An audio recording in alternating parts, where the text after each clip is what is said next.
ನಮಸ್ತೆ ಸ್ನೇಹಿತರೆ, ಇವತ್ತು ನಾವು 6ನೇ ತರಗತಿ ವಿಜ್ಞಾನ ಪಾಠದಲ್ಲಿ ಮೊದಲನೆಯ ಪಾಠದ ಅಭ್ಯಾಸವನ್ನು ಮುಂದುವರಿಸುವ. ಈಗಾಗಲೇ ನಾವು ಹಲವು ವಿಚಾರಗಳನ್ನು ತಿಳ್ಕೊಂಡಿದ್ದೇವೆ. ಮೊದಲ ಪಾಠ ವಿಜ್ಞಾನದ ಅದ್ಭುತ ಪ್ರಪಂಚ. ಈ ವಿಜ್ಞಾನದ ಅದ್ಭುತ ಪ್ರಪಂಚದಲ್ಲಿ ನಮ್ಮ ಸುತ್ತಮುತ್ತಲಿನ ಜಗತ್ತಿನ ಕುರಿತು ನಮಗೆ ಯಾವತ್ತಿಗೂ ಮಾನವ ಸಹಜ ಕುತೂಹಲ ಇದ್ದೇ ಇರುವಂಥದ್ದು. ಹಾಗಾದರೆ ಈ ಮಾನವನ ಸಹಜ ಕುತೂಹಲ ಯಾವಾಗನಿಂದ ಆರಂಭವಾಯಿತು?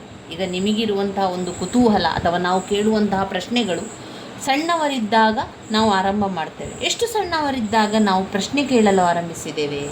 ಸಹಜವಾದ ಕುತೂಹಲ ನಮಗೆ ಯಾವಾಗ ಬಂತು ಅಂತ ಹೇಳಿದರೆ ಬಾಲ್ಯದಿಂದಲೇ ಬಂತು ಸ್ನೇಹಿತರೆ. ಬಾಲ್ಯದಿಂದಲೇ ನಮಗೆ ಪ್ರಶ್ನೆಗಳನ್ನು ಕೇಳಲು, ಸುತ್ತಮುತ್ತಲಿನ ಬಗ್ಗೆ ನೋಡಿಕೊಳ್ಳುವಂಥದ್ದು, ಸುತ್ತಮುತ್ತಲಿನ ಪ್ರದೇಶಗಳನ್ನು ಅನ್ವೇಷಿಸುವಂಥದ್ದು ಯೋಚನೆ ಬಂದಿರುವಂಥದ್ದು ಬಾಲ್ಯದಿಂದ. ಇನ್ನು ಶಾಲಾ ಪೂರ್ವ ಸಿದ್ಧತಾ ಹಂತದಲ್ಲಿ ಅಥವಾ ಬಾಲವಾಡಿಯಲ್ಲಿ ನಿಮ್ಮ ಸುತ್ತಲಿನ ಪ್ರಪಂಚವನ್ನು ಅನ್ವೇಷಿಸುವುದನ್ನು ಮತ್ತು ಹೊಸದನ್ನು ಕಂಡುಹಿಡಿಯುವುದನ್ನು ನೀವು ಆನಂದಿಸಿದ್ದೀರಾ? ನೀವೀಗ ಮಾಧ್ಯಮಿಕ ಹಂತವನ್ನು ಪ್ರವೇಶಿಸಿದ್ದೀರಿ. ನಾವು ವಾಸಿಸುತ್ತಿರುವ ಈ ಸುಂದರ ಜಗತ್ತನ್ನು ಅನ್ವೇಷಿಸುತ್ತಾ, ಅರ್ಥ ಮಾಡಿಕೊಳ್ಳಲು ಪ್ರಯತ್ನಿಸುತ್ತಾ ನಮ್ಮ ಈ ಆಕರ್ಷಕ ಪಯಣವನ್ನು ಮುಂದುವರಿಸೋಣ. ಅದಕ್ಕಾಗಿ ನಮಗೆ ಹೊಸ ವಿಷಯವಾದ ವಿಜ್ಞಾನವಿದೆ. ವಿಜ್ಞಾನದ ಅದ್ಭುತ ಪ್ರಪಂಚಕ್ಕೆ ನಿಮಗೆಲ್ಲ ಸ್ವಾಗತ. ಮೊದಲಿಗೆ ವಿಜ್ಞಾನ ಅಂದರೆ ಏನು? ವಿಜ್ಞಾನ ಅಂತ ಹೇಳಿದರೆ ನಾವು ವಾಸಿಸುತ್ತಿರುವ ಜಗತ್ತು, ನಾವೆಲ್ಲರೂ ಕೂಡ ಒಂದು ಜಗತ್ತಿನಲ್ಲಿ ವಾಸ ಮಾಡ್ತಾ ಇದ್ದೇವೆ ಅಲ್ವಾ?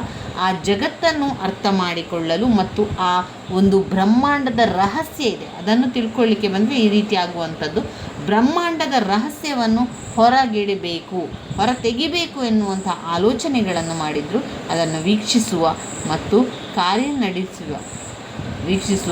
ಕಾರ್ಯನಡೆಸುವ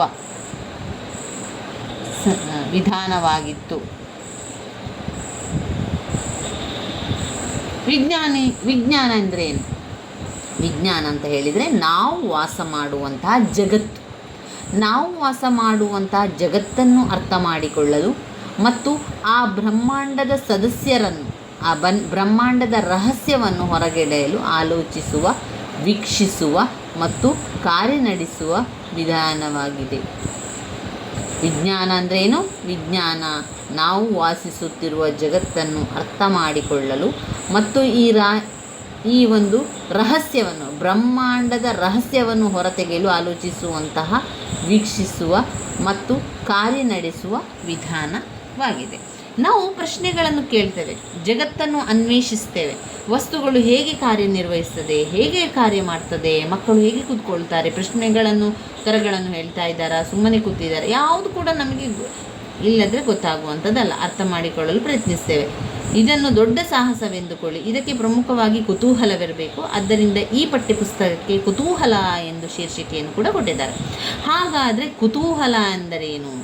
ವಿಜ್ಞಾನದ ಅಧ್ಯಯನಕ್ಕೆ ಪ್ರೇರಣೆ ನೀಡುವಂತಹ ಮೊದಲ ಹಂತವೇ ಕುತೂಹಲ. ಕುತೂಹಲ ಅಂದ್ರೇನು? ವಿಜ್ಞಾನದ ಅಧ್ಯಯನಕ್ಕೆ ಪ್ರೇರಣೆ ನೀಡುವ ಮೊದಲ ಹಂತವೇ ವಿಜ್ಞಾನ ಅಂತ ಅಲ್ಲಿ ಕುತೂಹಲ ಅಂದರೇನು? ಕುತೂಹಲ ಅಂತ ಹೇಳಿದರೆ ವಿಜ್ಞಾನದ ಅಧ್ಯಯನಕ್ಕೆ ಪ್ರೇರಣೆ ನೀಡುವಂತಹ ಮೊದಲ ಹಂತವೇ ವಿಜ್ಞಾನ.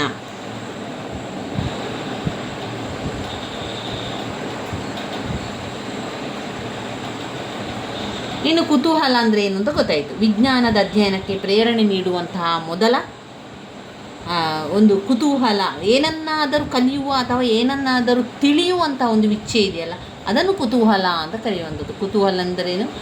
ಏನಾದರೂ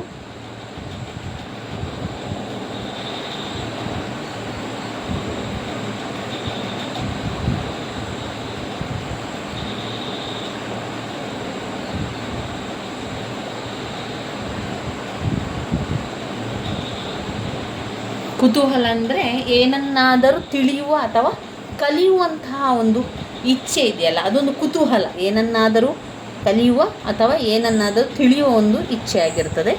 ಇನ್ನು ಮರಳಿನ ಸಣ್ಣ ಕಣಗಳಲ್ಲಿರುವ ಅಥವಾ ಬೃಹತ್ ಪರ್ವತಗಳಿರಲಿ, ಹುಲ್ಲಿನ ಎಲೆ, ಅಥವಾ ವಿಶಾಲ ಅರಣ್ಯವನ್ನೇ ಅಧ್ಯಯನ ಮಾಡುತ್ತಿರಲಿ, ಅಲ್ಲಿ ಅನ್ವೇಷಣೆಗೆ ಏನಾದರೂ ಹೊಸತು ಇದ್ದೇ ಇರುತ್ತದೆ ಹಾಗೂ ಆವಿಷ್ಕರಿಸುವ ರೋಮಾಂಚನಕಾರಿಯಾಗಿರುತ್ತದೆ. ನೀವು ಎಂದಾದರೂ ರಾತ್ರಿ ಆಕಾಶವನ್ನು ನೋಡಿದ್ದೀರಾ? ತಮ್ಮ ನಕ್ಷತ್ರಗಳು ಏಕೆ ಹೊಳೆಯುತ್ತಿಲ್ಲ ಎಂದು ಆಲೋಚಿಸಿದ್ದೀರಾ?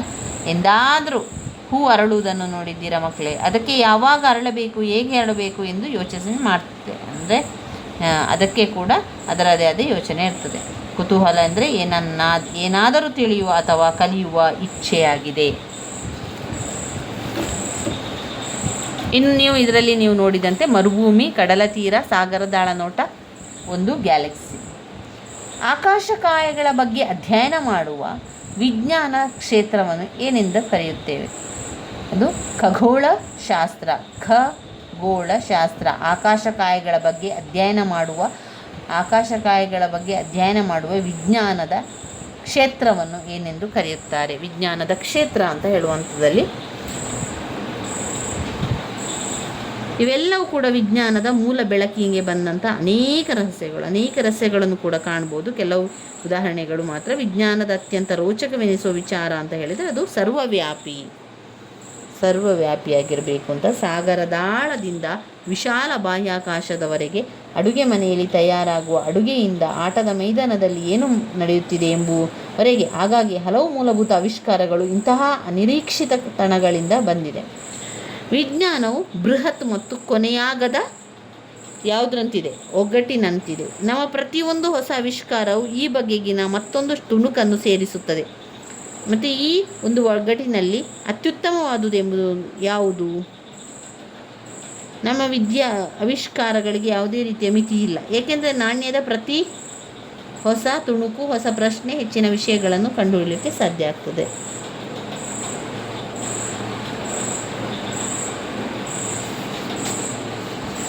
ಈಗ ಈ 2 ಪುಟದಷ್ಟು ನಾವು ವಿಚಾರಗಳನ್ನು ತಿಳ್ಕೊಂಡೆವು. ಹಾಗೆಯೇ ಇಲ್ಲಿರುವಂಥ ವಿಚಾರಗಳನ್ನು ಕೂಡ ತಿಳ್ಕೊಂಡೆವು. ಇನ್ನು ನಾವು ಪುಟ ಸಂಖ್ಯೆ 3 ನೀವು ಓದ್ಕೊಂಡು ಬರಬೇಕು. 3 ಮತ್ತು 4, 3ನೇ ಪುಟವನ್ನು ಹಾಗೆ 4ನೇ ಪುಟವನ್ನು ಓದಿಕೊಂಡು ಬರುವಂಥದ್ದು.